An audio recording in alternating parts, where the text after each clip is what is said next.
Advertencia, este no es un tribunal, pero sí dictamos sentencias. ¿Somos abogados? Sí, pero sin corbata, sin toga y sin corte.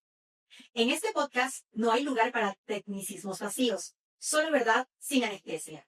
Yo soy Ilwen Jiménez. Yo soy Isabel Bautista. Y yo soy Reni Candia. Y bienvenidos a Jueces sin Corte, donde la justicia es un debate y la ley es una excusa. Y tú también puedes ser parte de este jurado. Hoy arrancamos con nuestro primer episodio, el que ha atravesado muchas heridas, reelección o dictadura disfrazada. Este es un tema que ha provocado rupturas familiares, huelgas, protestas, incluso exilios. Queremos entender qué pasó, qué está pasando y si hay algo que reparar. Prepárense para un episodio incómodo, necesario, pero urgente. Quiero que se relajen. Quiero empezar el episodio desde un lugar más humano, dejando un poquito los códigos, los artículos, antes inclusive las convicciones políticas, para hacerles una pregunta. Reni, Isa, ¿recuerdan cuándo fue la primera vez que sintieron que en Bolivia la alternancia de poder ya no era real ni era una opción? Bueno, fue cuando, pues, yo lo empecé a sentir, o cuando se empezó a hablar el tema de la elección continua, discontinua, el tema del expresidente Evo Morales. Yo lo sentí como un tema de peligro, más que algún tema para generar discordia entre las personas, porque como Irwin nos refería, se ha generado muchas rupturas familiares, huelgas, protestas. Ha habido una gran pérdida de amistades por todo este tema que ha sido muy discutido a nivel nacional e internacional. Pero yo lo veía también por el tema peligroso, porque era muy incómodo ver cómo una persona buscaba quedarse en el poder, y más porque era una violación directa al principio de alternatividad, que es un principio que te establece la democracia en un Estado.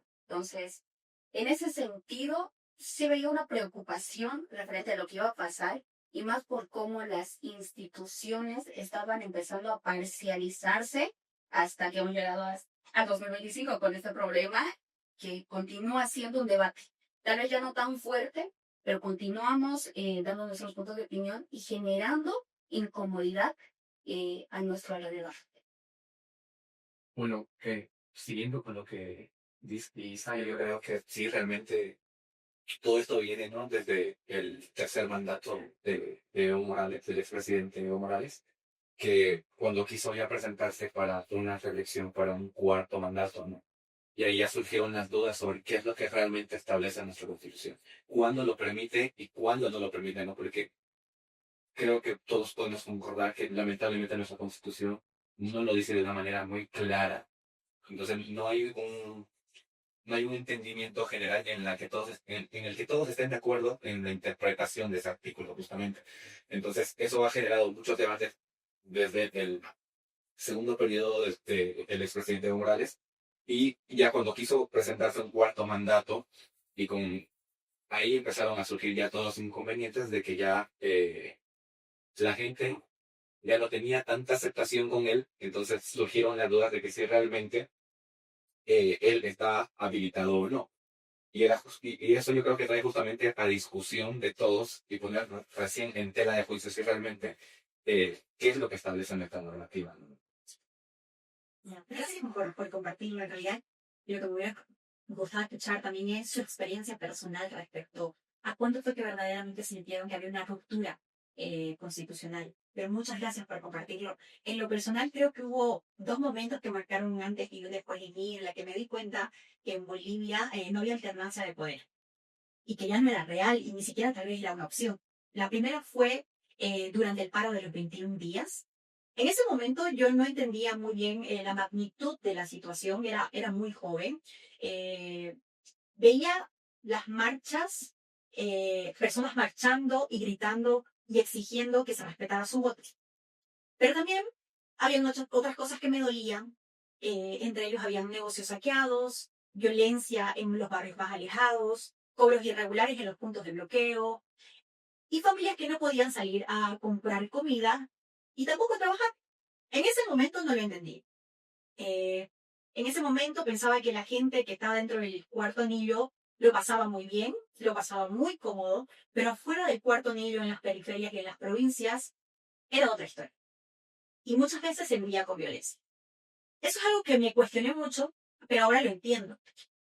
Hoy entiendo de mejor manera que el paro de los 21, de los 21 días era absolutamente necesario. Fue un momento clave para nuestra historia. No todo fue justo, pero fue absolutamente necesario para rescatar y encaminar la democracia. Tal vez sin esas protestas no hubiéramos llegado a este punto y a este episodio en el que vamos a analizar sentencias muy interesantes. Y complementando a lo que ella quería decir, muy claro, o sea, una persona empieza a sentir miedo o preocupación, incluso antes del 21F, o incluso antes del paro por el 21F, porque se realizan unas elecciones del que si puede ser Evo Morales candidato a unas nuevas elecciones presidenciales y todo el pueblo boliviano te dice que no y que salga ese presidente y te diga, bueno, es que no se va a terminar de respetar esas elecciones, sino que se ha programado, se ha invertido dinero, se han ido a votar. Ha sido el voto ciudadano que ha ido a los recintos electorales y les ha dicho, no queremos que vuelvas a postularte como presidente. Y que en ese entonces el presidente quiera decirte, no, no vale. Posterior, las protestas sí ha sido una preocupación porque ahí ya se veía que ese gobierno estaba buscando de alguna otra manera quedarse en el poder. Eso ya te generaba una inseguridad como ciudadano y más allá de la inseguridad de lo que te establece la Constitución política. Evidentemente, pero son experiencias personales. Personalmente era menor de edad cuando pasaron las elecciones del 29. No podía votar, no ejercía todavía el voto y por eso es que tal vez en ese momento no lo veía de esa magnitud hasta que llegó ya el 29 y estaba en la universidad ya como que veía de forma diferente el Estado, ¿no? Y también el Estado de Derecho. Esa fue una de las primeras veces que me topé o abrí mis ojos en respecto a que la alternancia en Bolivia estaba siendo omitida. La segunda, comentándole lo que quería, ¿no? Que era compartir experiencias personales, era la segunda vez que sentí que la alternancia en Bolivia se estaba perdiendo era cuando ya Luis Arce Catacora estaba en la presidencia de Bolivia, Evo Morales vuelve de su exilio e intenta manejar el gobierno desde las cortinas. E intenta manipular al presidente Arce por cosas de la vida. Estos se enfrentan e intentan no solamente irse en contra del gobierno de su propio partido, sino también prohibirle a Andrónico Rodríguez participar de las elecciones. Allí entendí que para algunas personas la alternancia no es una opción, es una amenaza.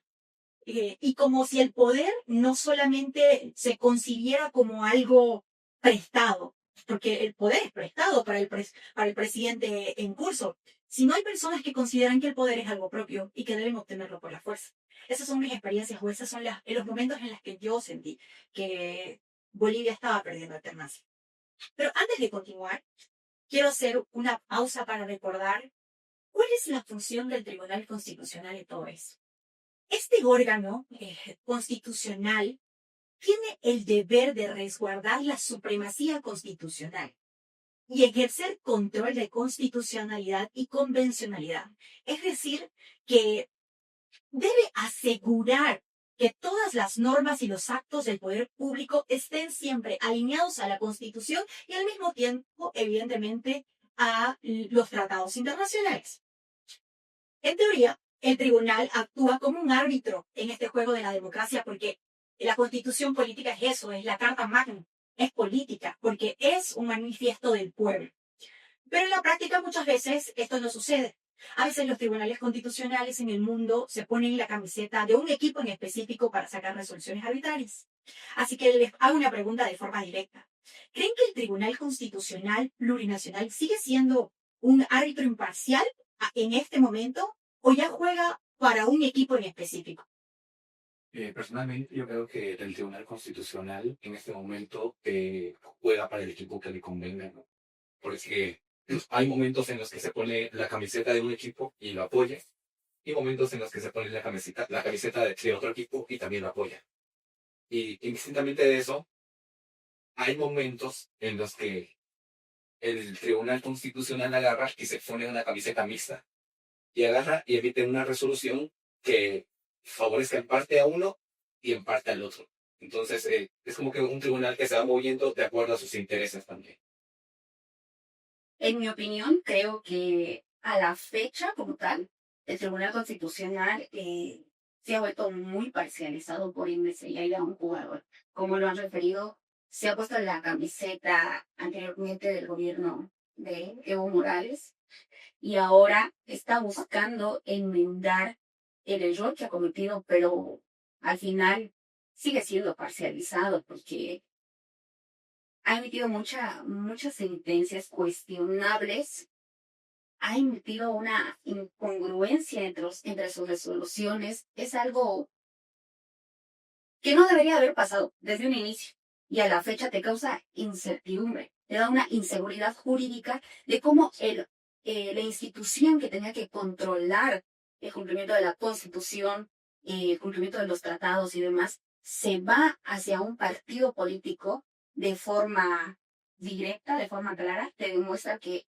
a la fecha sí está parcializado, sí está sí está jugando y ya no está como un árbitro. Entonces, para mí esa es mi opinión personal.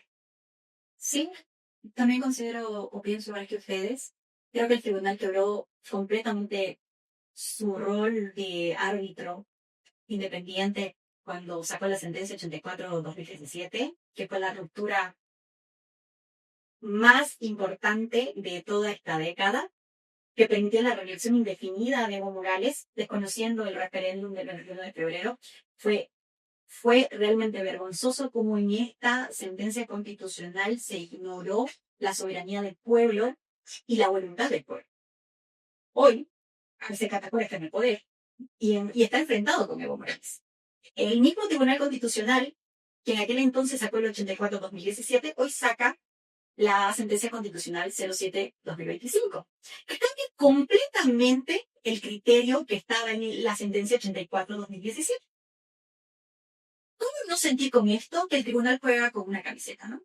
Y justamente a partir de este cambio de criterio tan evidente, llegamos a una sentencia que hoy se roba toda la atención y de la cual vamos a hablar el día de hoy, la sentencia constitucional 07-2025. Una decisión, en teoría, que busca corregir ese fallo de la resolución del 2017. Así que me atrevo a preguntarles, ¿cómo interpretan ustedes esta sentencia? Si fue dictada de forma correcta o ven alguna contradicción en esto. Bueno, previo a referir sobre la sentencia de esta gestión que se ha emitido, me gustaría complementar a tu opinión, porque evidentemente la sentencia constitucional 84-2017, que cruza los límites de la Constitución y busca analizar e interpretar mediante tratados internacionales el tema de la reelección para beneficiar al partido político de turno, genera de verdad una disparidad jurisprudencial que te causa toda la inseguridad. Y posterior a eso viene la sentencia constitucional 007-2025 que busca enmendar este error. Pero ya hay una incongruencia. O sea, no puedes venir a tratar de subsanar algo que tus mismos magistrados han emitido en su momento, sobrepasando la Constitución a efectos de decir que la reelección sería o se consideraría un derecho humano. Te genera eso, Gis. O sea, desde ahí hasta ahora, los mismos magistrados, considero yo, han generado mucha controversia y no me parece que hasta la fecha, si bien han emitido esta sentencia 007-2025, no han aceptado por completo el error que han cometido. Porque equivocarse, errar es de humanos. Pero el primer paso para cambiar eso es aceptar tu error.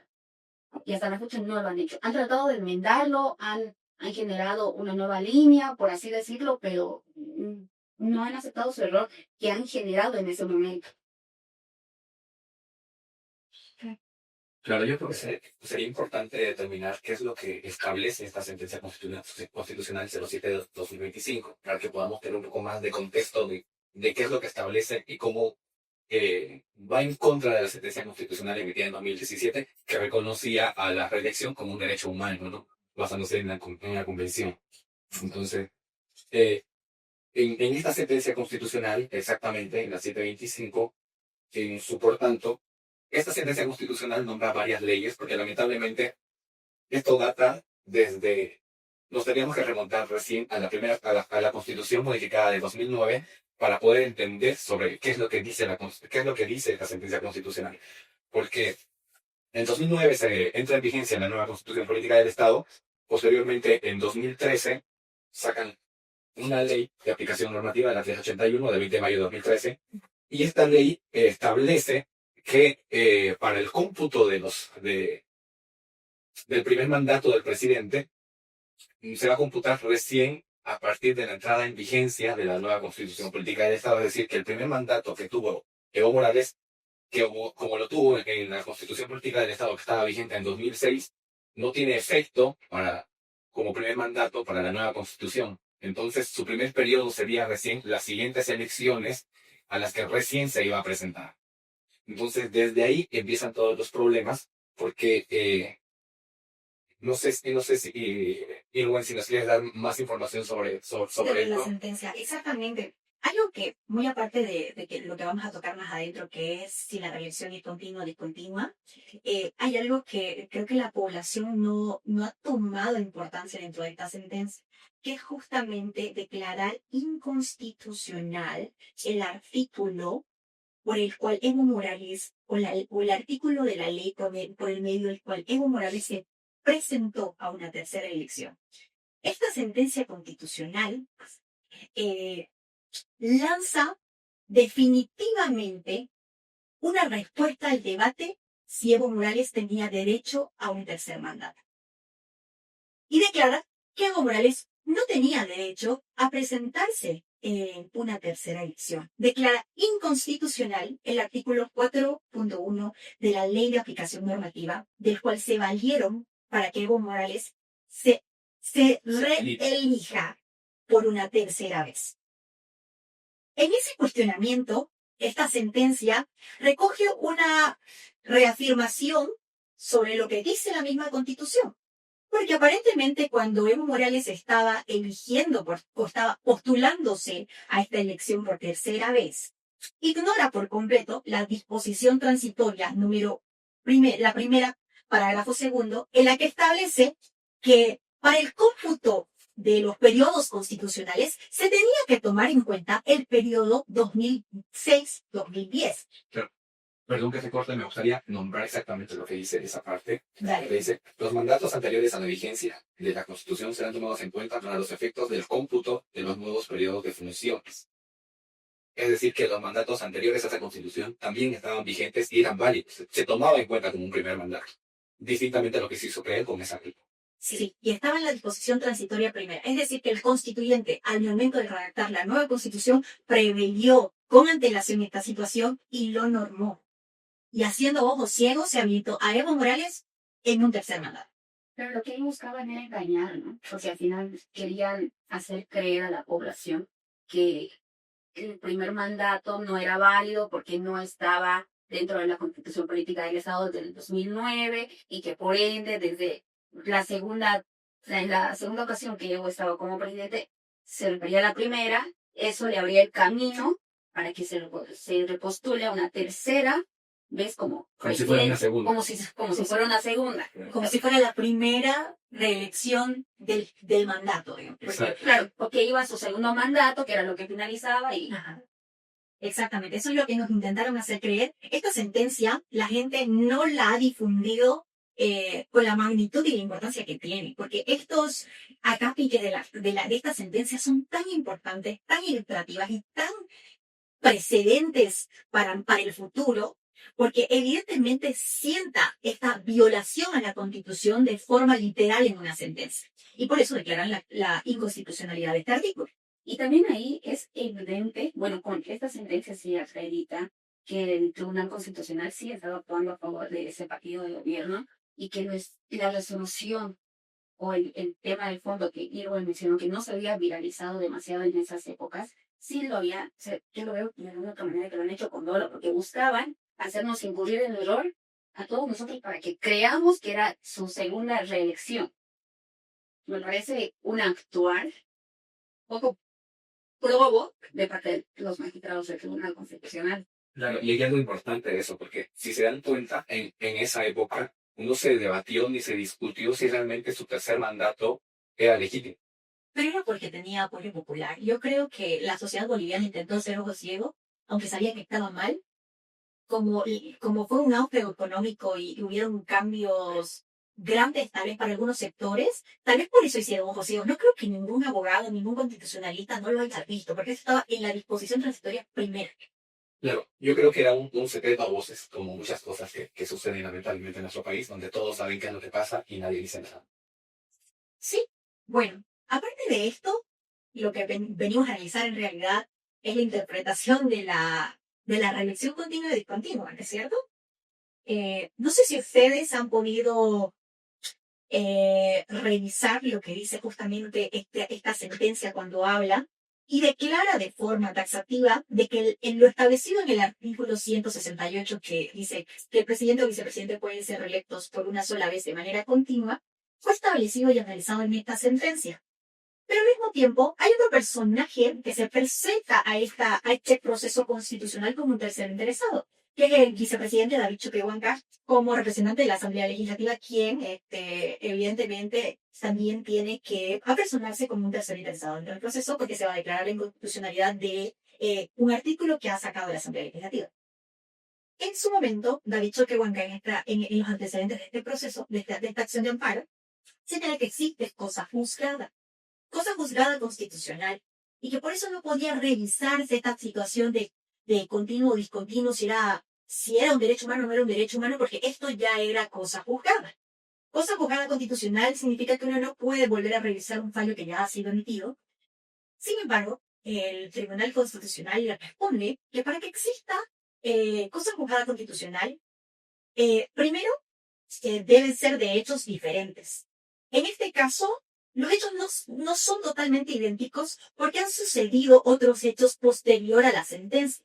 Ya, entre ellas hay consultas internacionales de organismos internacionales como la opinión consultiva OC 28-2021, al igual que inclusive opiniones de la Corte de Venecia, entre otros antecedentes y otras resoluciones y sentencias, donde evidencian de que son hechos diferentes y que por eso pueden volver a revisarlo.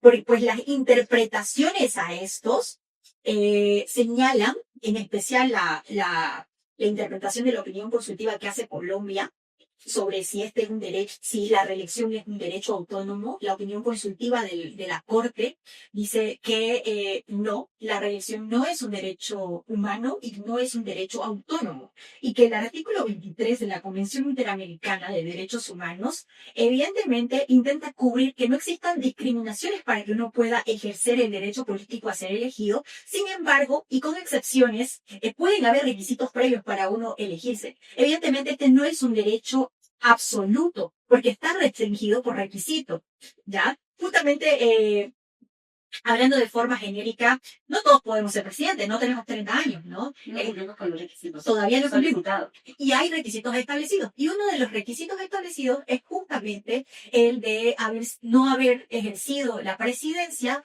de 2 veces. Entonces, ese es el límite. Y también esta opinión consultiva señala que no hay otra manera que establecer límites a la reelección para que se pueda garantizar la alternancia democrática, que es la única manera de parar esta alternancia, de asegurar esta alternancia y no la perpetuación de una persona en el poder. Entonces, con todo esto, el tribunal analiza de que al no ser un derecho humano y que esta opinión consultiva haya salido mucho después de la sentencia 84-2017, hay elementos para poder revisar esta cuestión.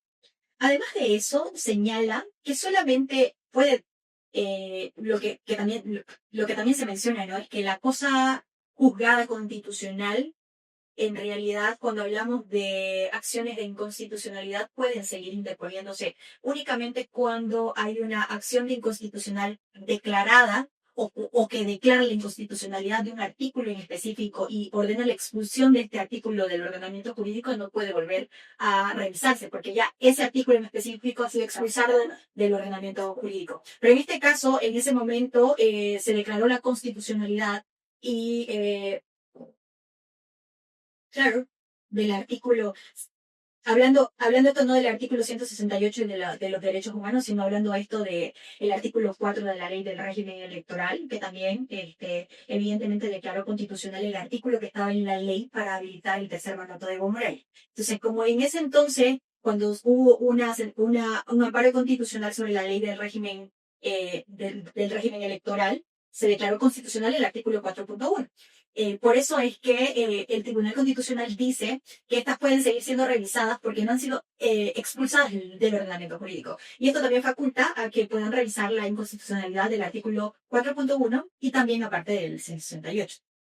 Es muy importante referir que esta opinión consultiva emitida por la Corte Interamericana de Derechos Humanos, que es la OC 28/21, establece de forma clara, como hemos lo referido, que la reelección indefinida, no es un derecho humano y te da los límites o le faculta a cada Estado limitar este tema para dejar claro que la reelección indefinida no es un derecho humano y faculta a los Estados para que puedan limitar las mismas.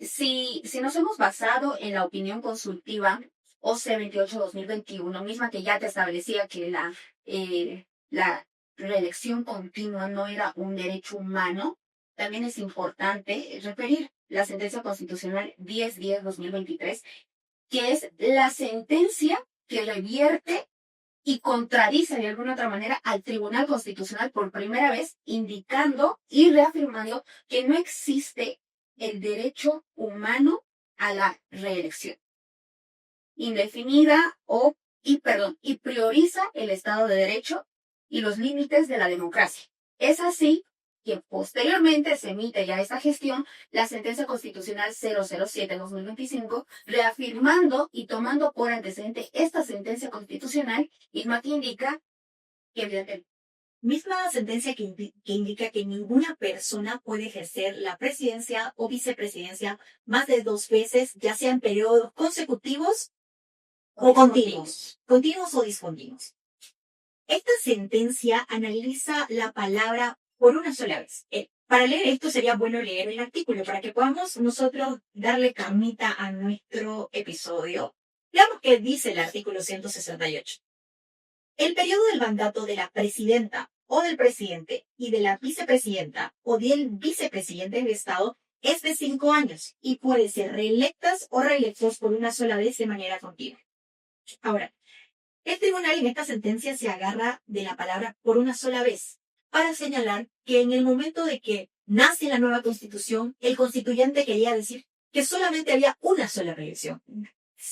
Toda la sentencia se basa en analizar que la palabra una sola vez, no importa que diga continuo o discontinuo, no altera la posibilidad de volverse a reelegir de forma discontinua, sino que debe realizarse por una sola vez. Creo que algo importante que tenemos que hacer notar es la sentencia constitucional 1010/2023 S4, en la que el doctor Boris Arias, en su fundamentación de voto aclaratorio de la sentencia constitucional 7/2025, hace notar una interpretación que da al artículo 168, y menciona que esta sentencia constitucional básicamente es algo contraria a lo que realmente está establecido y al sentido del artículo, porque él establece, y cito en su fundamentación aclaratoria: por otra parte, entiendo que la sentencia constitucional 1010/2023, de 28 de diciembre, en una óbita cita, al prohibir los terceros mandatos, observa que la prohibición de la Constitución, al establecer por una sola vez,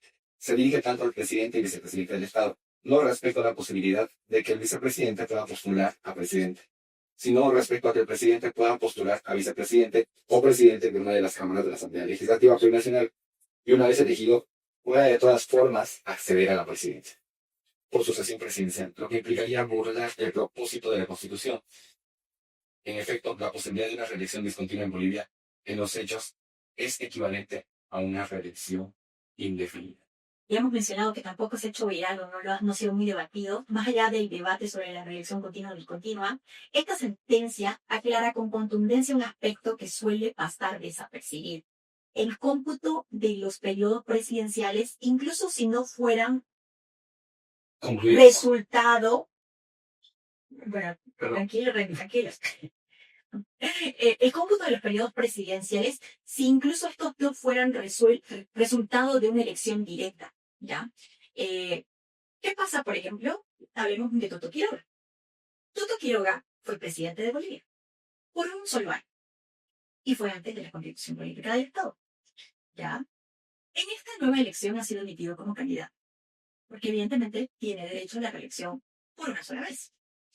Ahora, para esta sentencia constitucional dice, no importa si llegaste a ser presidente por elección directa o por sucesión o por renuncia o muerte del mandatario que estaba en ejercicio. Es decir, que actualmente Toto Quiroga solamente puede ser regido por este periodo. Ahora le cuestionaremos al candidato si va a poder ejecutar todo su plan de gobierno en solamente 5 años, ¿no? Porque a mí me abrió los ojos cuando leí la sentencia y decía, y aparte cabe recalcar que cuando se declara inconstitucional el artículo 4, también dice en la última sección de la sentencia que esto es para lo venidero, no para lo posterior, por lo que no alteraría en la tercera elección de Evo Morales, pero evidentemente sí le afecta a Toto Quiroga. Porque para esta ocasión, para el cómputo de su reelección, sí computa un año de mandato como presidente de Bolivia. Bueno, yo creo que eso también generaría otro debate desde de qué momento va a ser computable ese mandato. O sea, si ese mandato realmente va a ser computable o se va a aplicar lo que se aplicó a Evo Morales en la primera interpretación de que el primer mandato no iba a contar. No, justamente eso es lo que cierra esta sentencia. Dice que es para lo venidero. Y como declara inconstitucional el artículo que dio paso a que Evo Morales se reelija por una tercera vez, no es aplicable para el futuro. Entonces, no puede deshacer la reelección de Evo Morales, pero evidentemente aclara que todos los cómputos de los periodos presidenciales antes de la Constitución cuentan, porque así lo dice la Constitución en su disposición transitoria. Pero entonces hay que dejarle en claro al señor Toto Quiroga que si bien gana estas elecciones como presidente, ya no podría, si es que gana, ya no podría volver a postularse para ser presidente ni a vicepresidente. Presidente ni vicepresidente. Sería su única gestión que le queda como presidente. Y seguro en caso de sí, ser electo. Que se ponga las pilas para trabajar si es que gana. El señor Toto tiene 5 años para cumplir con su plan de gobierno que ha presentado. Porque no puede volver a reelegirse. Episodio que ha sido muy productivo, que evidentemente ha traído más dudas que tal vez podamos resolver en otro episodio o en videos aclarativos más prácticos, porque evidentemente en una charla se intenta tocar las cosas más precisas, ¿no? Y como es un podcast, tal vez me van a ver cosas más animadas para que nuestro público pueda entender y verificar exactamente y engranar todos los puntos, pero esta ha sido una conversación amena con 2 amigos que aprecio y que quiero. No sé si yo puedo referir algo. Claro. Bien, respecto a una pregunta que nos había salido, ¿consideran o creen si el Tribunal Constitucional es árbitro o jugador respecto a todo eso y toda la incongruencia que ha venido generando esta institución que no debería de haberlo realizado?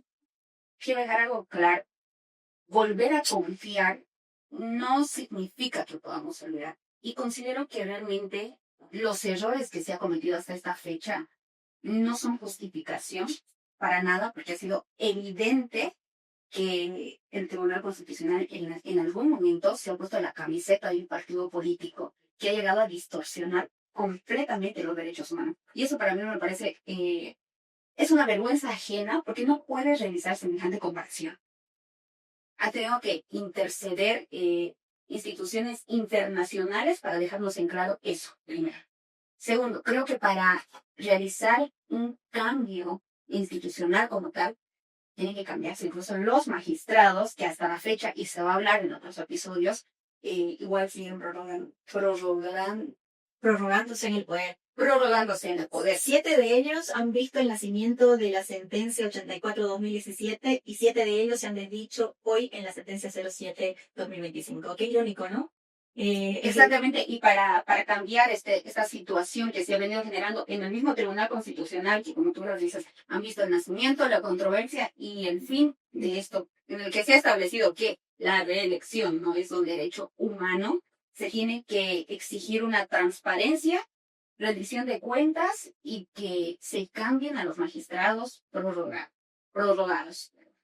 Y esta es una exigencia desde este podcast que recién están haciendo, pero es una exigencia y un llamado al Tribunal Electoral para que de una vez llamen a elecciones electorales y un llamamiento a toda la ciudadanía para exigir que de una vez se señalen fechas de elecciones. Sí, yo creo que esa situación no puede estar y mantenerse durante mucho tiempo. Algo que es importante aclarar también, creo, es que no todos los magistrados que dictaron la primera sentencia constitucional se encuentran como parte de los llamados autoprorrogados, porque muchos de ellos también renunciaron y sus suplentes subieron a sus cargos de titulares. Entonces, si bien ellos son tomados en cuenta como autoprorrogados porque su periodo de mandato ya ha concluido, muchos de ellos son los que eran suplentes y ingresaron como nuevos, pero que reconocen el error y la injerencia de poder que ha tenido el legislativo y que sigue teniendo para poder dictar nuevas sentencias constitucionales, ¿no? Yo creo que es bueno que la gente se dé cuenta que realmente la independencia de poder que tiene que tener el Tribunal Constitucional es algo muy importante para no generar todas las arbitrariedades que ha venido generando con este caso del tiempo.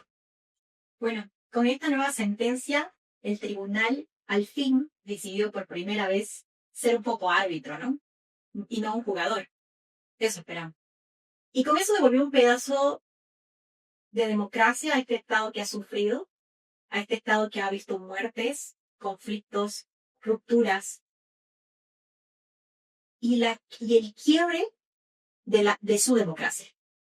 Gracias por estar aquí presentes, por ser parte de Jueces sin Corte, y esperemos vernos en un próximo episodio. Y esto fue Jueces sin Corte.